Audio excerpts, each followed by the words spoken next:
बेनज़ीर भुट्टो साहबा जिस दिन शहीद हुई, उससे 10 दिन पहले मेरी उनसे मुलाकात हुई तो उन्होंने कहा 2 भाइयों का नाम लेके मैं सांप का इतबार कर लूंगी, इन 2 भाइयों का इतबार नहीं करूंगी। ये मैं आपको ऑन कैमरा टीवी पे कह रहा हूं। वो गालिबान आजकल पीपल्स पार्टी के इत्तेहादी हैं। आसफ अली जरदारी साहब ने मुझे खुद बात सुनाई हुई है, मेरी जुबान क्यों काटी गई और क्या करना चाहते थे। बदकिस्मती है कि हुकूमत इमरान खान की हो, नवाज शरीफ की हो या किसी की भी हो, ये आखिरी हदें पार कर जाते हैं मुखालफिन को कुचलने के लिए। कुछ ऐसे इसमें भी दो राय कोई नहीं। इमरान खान की हुकूमत में भी जो इत्तेसाब है सिर्फ मुखालफिन का हुआ, लेकिन जो इनका मकसद था मैं आपको लिख के दे दूं, इलेक्शन नहीं कराना, इलेक्शन नहीं कराना, इलेक्शन नहीं कराना। और इमरान खान साहब की मेरे ख्याल में, बाकी उनका फैसला है, बदकिस्मती यह है कि वो खुद को अकले कुल समझते हैं। ये मजाकरात होने ही नहीं चाहिए थे। अगर आइन में है 90 दिन में इलेक्शन करा दो, नहीं है तो कह दो भाई आइन में नहीं है, हम नहीं कराते। जब आपको याद होगा कि इमरान खान इस्लामाबाद जा रहे थे तो घर में आंसू गैस फेंकी गई। आपको सानिया मार्टन शायद याद होगा, उस वक्त भी ताहिरुल कादरी मुल्क में नहीं थे। मकसद था खौफ फैलाना। ये नून लीग का एक वतीरा रहा है, खौफ दहशत से हुकूमत करना चाहते हैं। मुझे तो और मोहतरम परवेज लाई साहब के और तो कोई कसूर नहीं लगता। और बुखारी साहब ने जो फरमाया, बदकिस्मती है कि हमारा सियासी माजी काबिल तारीफ नहीं रहा।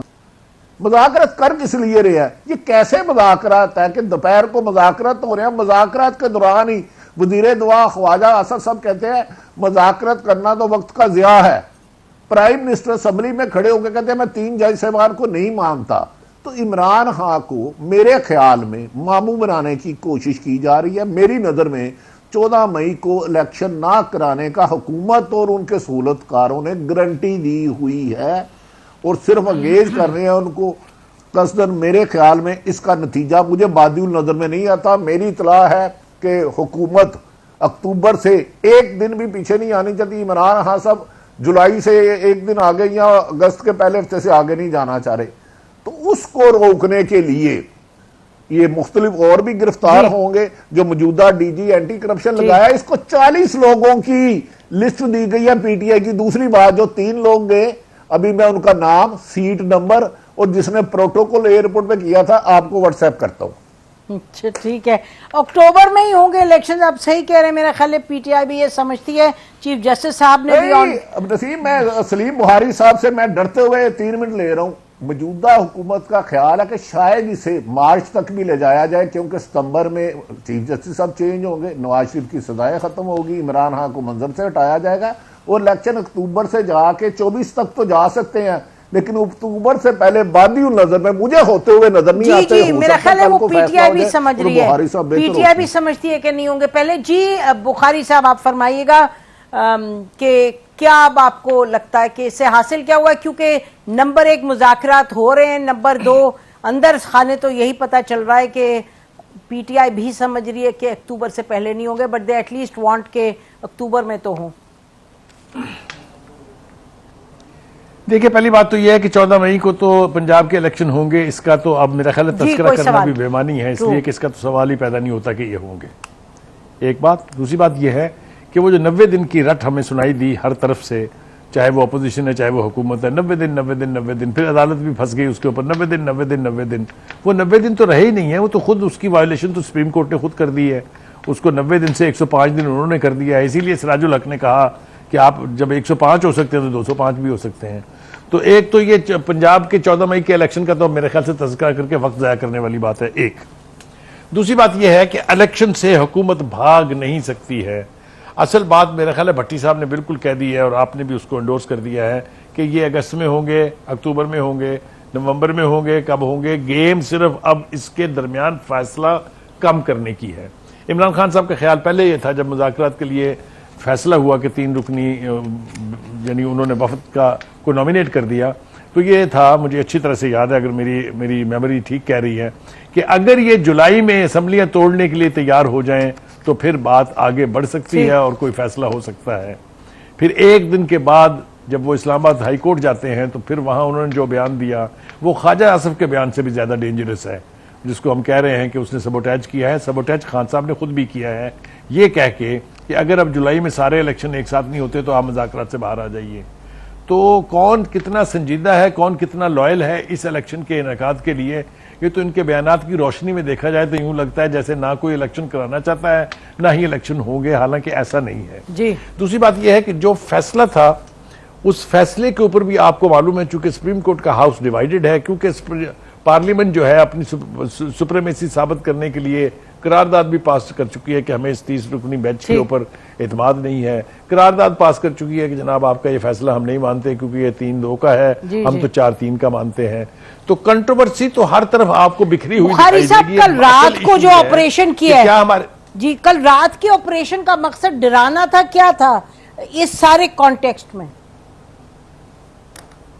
देखिए मेरा ख्याल है इसकी डायरेक्ट बेयरिंग मुज़ाकरात पर नहीं है, क्योंकि अगर ये मुज़ाकरात पर इसका कोई शायबा भी अगर होता तो इमरान खान साहब ने ये कॉल ऑफ कर देने थे। बिल्कुल।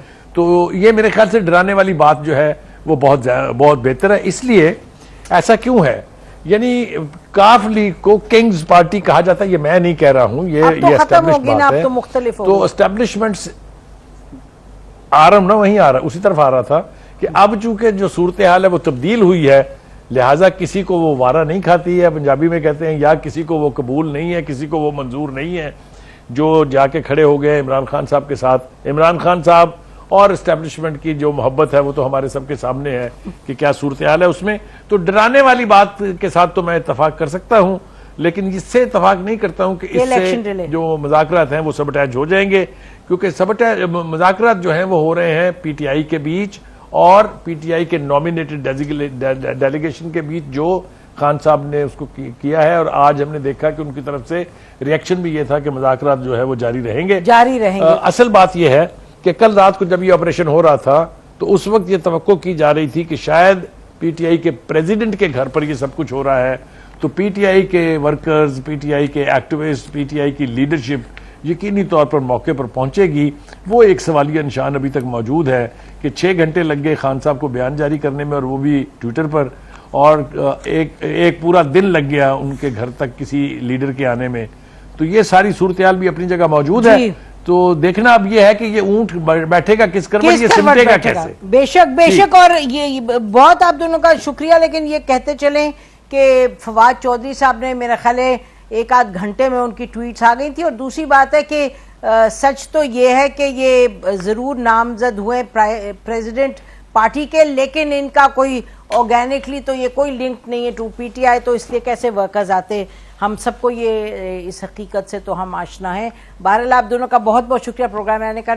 बहुत बुरा हुआ जो हुआ कल, और सख्त मजम्मत करते हैं उसकी, और हम क्या करें, इन प्लेटफॉर्म से तो हम मजम्मत करते चले जाएंगे, लेकिन अब इसी चीज़ का इंतज़ार है कि पाकिस्तान का सियासी कल्चर बदले, और तभी बदलेगा जब कानून की बालादस्ती होगी, और कानून की बालादस्ती जब होगी जब इनकी जंगें ख़त्म होंगी और कुछ फोकस होगा कि on how to run the country. मैं तो से इतना ही, खुदा हाफिज़, पाकिस्तान जिंदाबाद।